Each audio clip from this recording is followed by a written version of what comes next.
Yeah. So I started out doing family therapy and realized soon that children were symptomatic of parents having big problems. And so I shifted the children out the therapy room and just started focusing on the couple. And as I was working with the couple, they started talking about sexuality.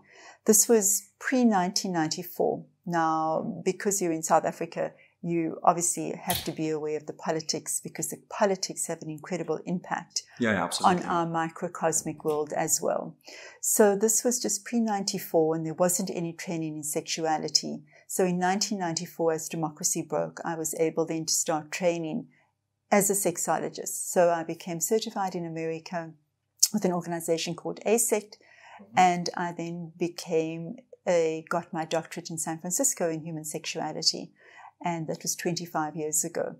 And with that, I decided, because of the situation in this country, I really wanted to educate. I was really, really keen on educating people in this country around sexuality. And things synergistically kind of worked out for me very well, because it was 94, there was democracy. And also there was suddenly an awareness, talking about the awareness of HIV/AIDS in this country. So there was a desperate need for education. And I came in very uninformed, still very fresh out of my own training, and went onto radio and said, I actually need to talk about sexuality as a way of preventing HIV/AIDS. And because of that angle, and because the timing of it was so right, I was really welcomed by the media and became the voice and pioneered sexual health in this country 25 years ago.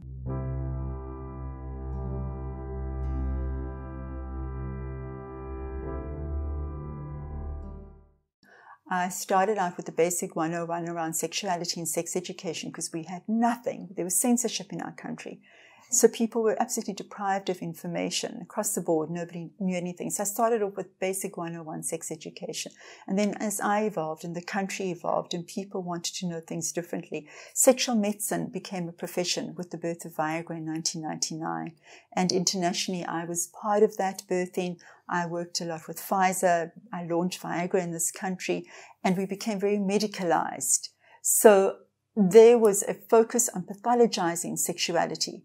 So, for example, women who had any kind of low desire, immediately they were pathologized into being sick, having an illness, sexual dysfunction, because you were supposed to have desire and supposed to be able to have erections and supposed to be able to have ejaculation. And the whole movement was very much around pathologizing and medicalizing sexuality.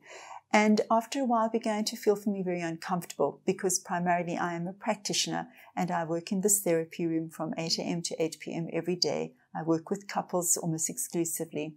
And I noticed and realized that the behavior is very different from a medical approach. So the pathologizing was ongoing, and the medicalization, I was really opposed to it, seeing that it isn't a real life experience of people. Then in about 2013, I was approached by Ashley Madison, which was a website in its time, quite innovative in its time, an American website that had its byline that people should be cheating, that this was a good thing to do. So I really didn't welcome them. They came into the country to begin to launch their website to South African people about how infidelity was a really good thing. And I was against it because I know that multiple partners puts you at higher risk for HIV/AIDS. And so I was very vociferous and very outspoken on all of my different media platforms. And they were obviously really interested in getting me on board with them, and I was really opposed to it. And then what happened was that as they launched, people started coming into my therapy room, women, saying, you know what, I was curious, and I went onto this website called Ashley Madison, and I started chatting online to different men or to different women, and I found that I was really having a good time. I'm happily married, but I'm finding that my life feels better and I'm more excited. And sex with my partner is even better. And I'm actually even getting offline, and I'm going and I'm meeting people and I'm having sex with people. But I don't think it's infidelity, because actually it makes me feel better and my partner doesn't know about it. So do you think I should be feeling shameful or guilty? Because I don't. And it piqued my curiosity, and I thought there is something in this over here that I need to learn. And I went back to Ashley Madison and I said, actually, I would like to work with you, and I want to do some research into this area of looking at what people are doing online, because there's a revolution here. There is a huge shift in people's behavior online as compared to in real life. And so I began my research with Ashley Madison in 2013, and my book, Cyber Infidelity, came out in 2015. And with that, I shifted completely into looking at much more complex relationship structures, at infidelity and at cyber infidelity, and started training people internationally on how to manage cyber infidelity as compared to infidelity. And with that, the world started changing too. There was much more openness around sexual orientation, gender fluidity, and polyamory. And so I started attending conferences on polyamory, which I still do today, and begin to have a different extended view of how people can be in relationship, not just in a heteromonogamous kind of way.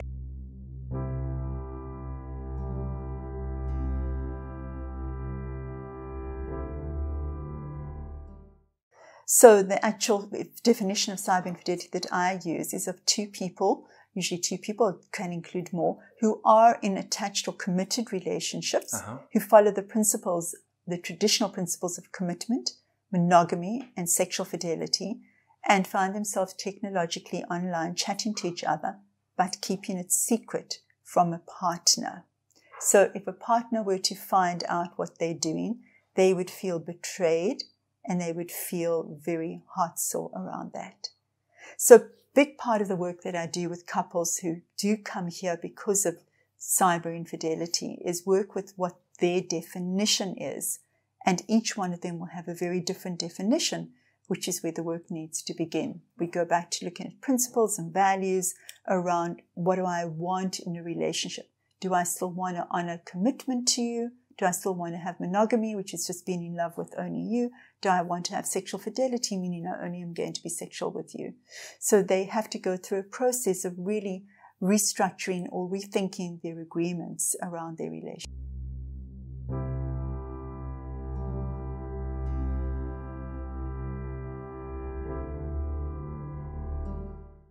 So what happens online is that a whole different part of us emerges. So a sexual part would emerge, a part that you never knew was there, because people get online not with the intention of cheating.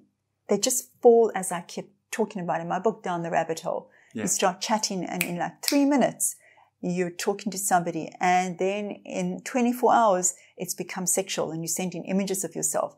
And you're exploring a part of yourself that you never ever knew was really there. And that's what's exciting, that you've opened up a part of you that you never knew was there. So online, you are very risky. You are going to be doing things that you don't do with the partner who's lying next to you, which is why it hurts so much when your partner picks up your mobile and scrolls through and reads your messages and sees the images, because to them, you're a very different, close, conformed sexual person who doesn't take risks. So online, there is this freedom, especially for women, that this is what my research found, that women are way more provocative and open and risk-taking. So what I built into my research was to find out that when you actually get offline and you meet somebody in real life, do you take care around condom use? And are you interested in this HIV status? And people said no. They said no? No. That when I'm in real life with you, because I feel I know you so well, because I feel that I've spent so much time chatting to you, I trust you, so I'm straight away not going to insist on a condom, which is different from real life, because in real life, people will use, in this country, will use a condom first, second, third interaction. Yeah. And usually by the fourth interaction, they don't use a condom. They will leave it out. Yeah. But here, it's immediately, because I've had this feeling of I know you, I trust you, even if they've chatted for 24 hours, there is so much disclosure that happens. It's called hyper-personal communication, that they feel they don't need to actually protect themselves when they meet you in real life.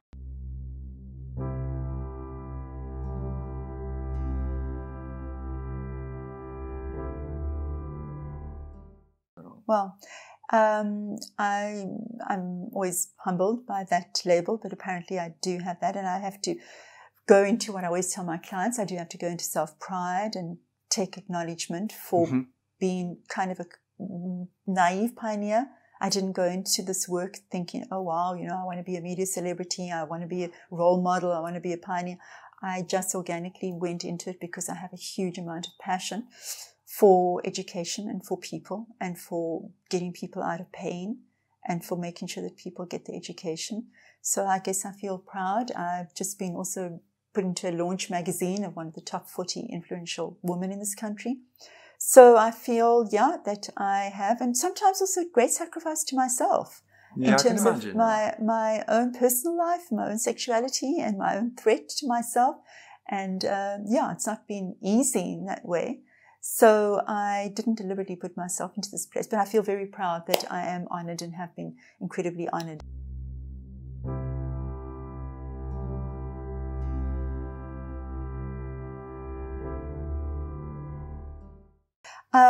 As I've aged, as I get older, I am very, very devoted to my work as a therapist. I find that is my happiest place is when I am in deep work, in deep intellectual work with people who have so much courage to want to explore relationships. I'm very fascinated with relationships and how people can find happiness, joy, and passion and purpose in their lives. And to work with the dynamic of the couple, for me, is the most fascinating place to be, the courage of people who actually go there. And also with new relationship structures.